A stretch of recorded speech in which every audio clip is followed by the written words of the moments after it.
नमस्ते विद्यार्थी मित्रों, मैं भारती पुरोहित आप सबका स्वागत करती हूँ। तो मित्रों, आज हम कक्षा 7 हिंदी विषय में विशेषण के बारे में अध्ययन करेंगे।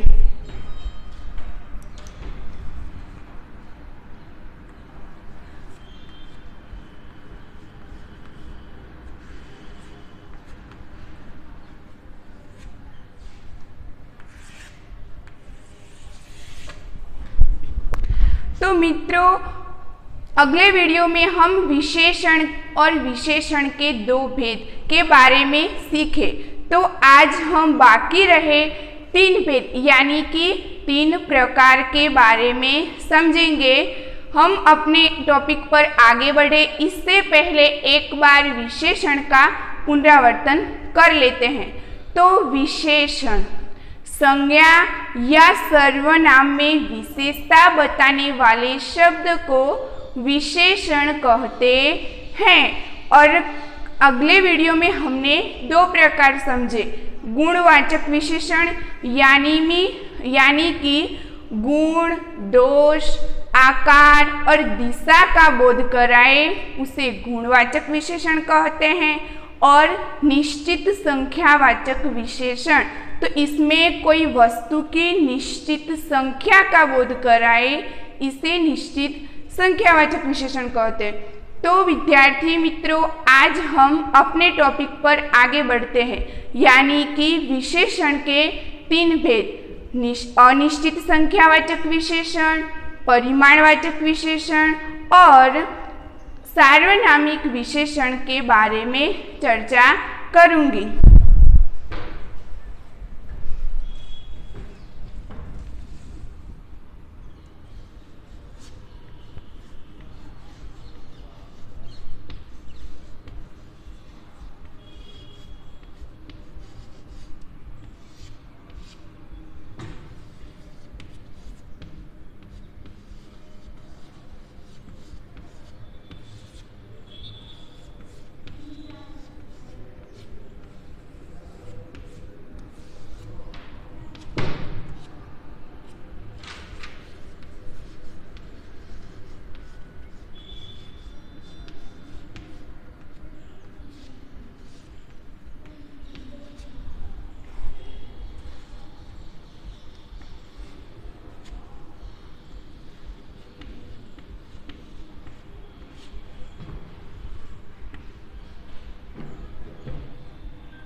जब किसी शब्द वस्तु की निश्चित संख्या का बोध न कराए उसे हम अनिश्चित संख्यावाचक विशेषण कहते हैं। उदाहरण लेकर हम आगे समझे तो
उदाहरण देखें, जैसे कि कई लोग नर्मदा की परिक्रमा करते हैं।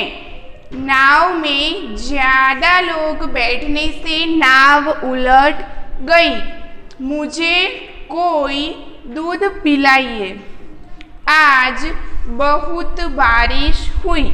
इन सभी वाक्यों में कई निश्चित संख्या बताई गई नहीं है, कोई अनिश्चित संख्या है। जैसे कि कई लोग, इसमें कोई निश्चित लोगों की संख्या का उल्लेख नहीं दर्शाता है।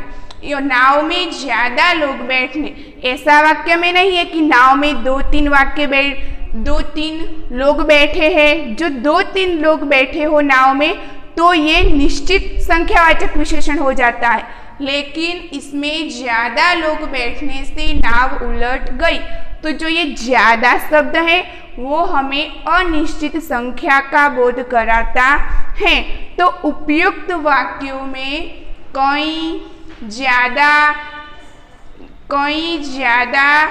कोई और बहुत, ये सभी शब्द हमें अनिश्चित संख्या का बोध कराता है। तो अब हम आगे बढ़ते हैं।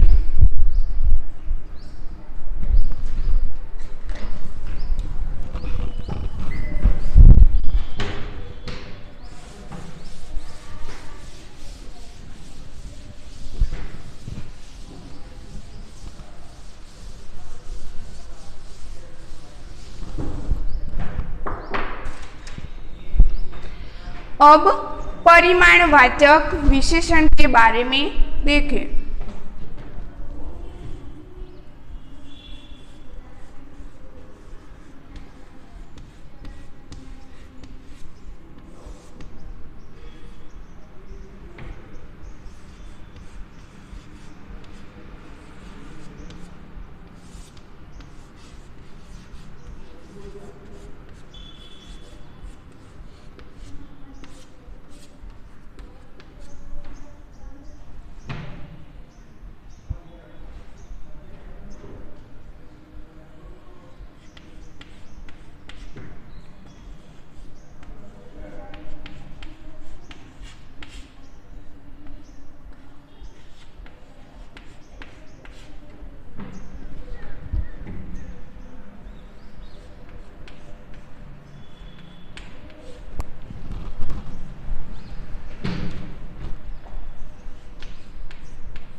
परिमाणवाचक विशेषण, जो वस्तु हमें कोई माप तोल का बोध कराते हैं, इसे परिमाणवाचक विशेषण कहते हैं। कोई माप तोल का बोध कराए तो परिमाणवाचक विशेषण को हम उदाहरण के द्वारा समझें।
उदाहरण से समझे तो राधा ने 2 लीटर तेल मंगवाया।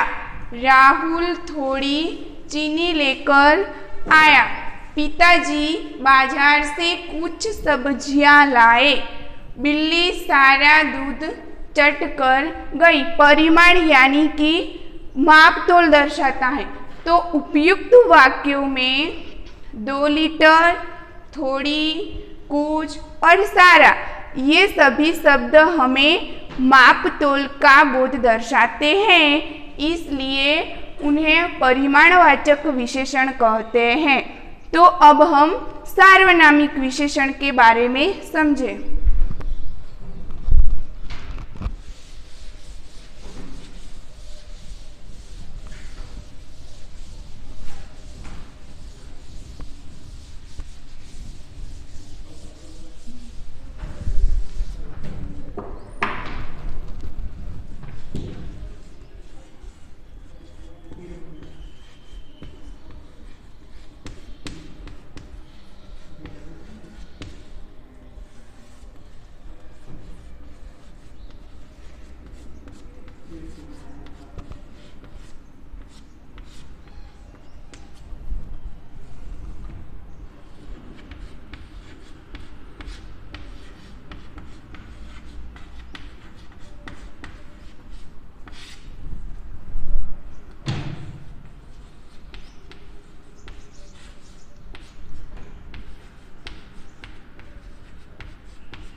सार्वनामिक विशेषण, जब सर्वनाम किसी संज्ञा की विशेषता बताते हो तब उसे सार्वनामिक विशेषण कहते हैं।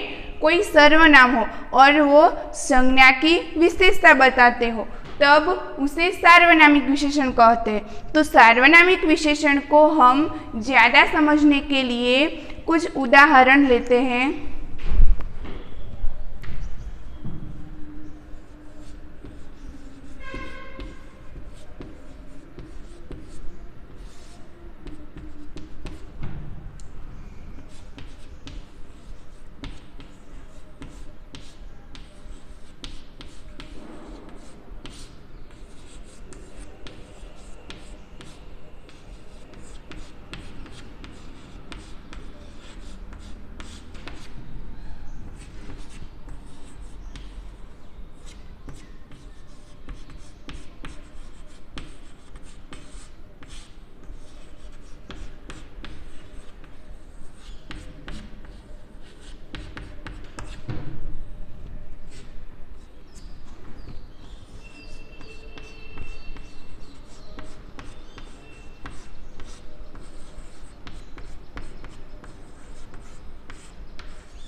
मेरा काम पूरा हो गया।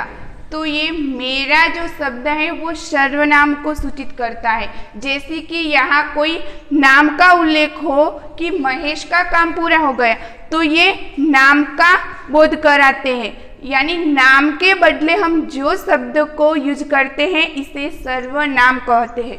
तो यहाँ नाम के बदले में मेरा शब्द उपयोग किया गया, इसलिए उसे सर्वनाम कहते हैं।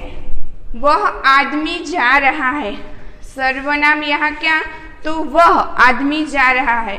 वे लोग कौन थे, तो यहाँ जो वे है वो सर्वनाम है, नाम के बदले में वापराते गए शब्द।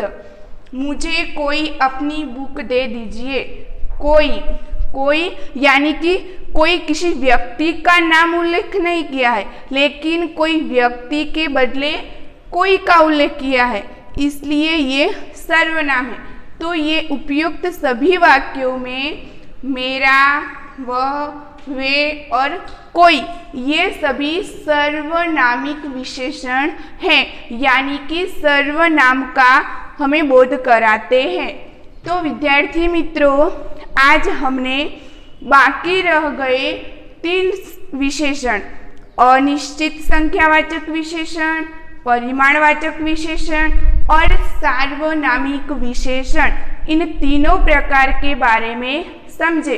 तो फिर से एक बार पुनरावर्तन कर लेते हैं। तो अनिश्चित संख्यावाचक विशेषण, तो अनिश्चित संख्यावाचक विशेषण में क्या था कि कोई वस्तु की निश्चित संख्या का बोध न कराए, तो उसे अनिश्चित संख्यावाचक विशेषण कहते हैं।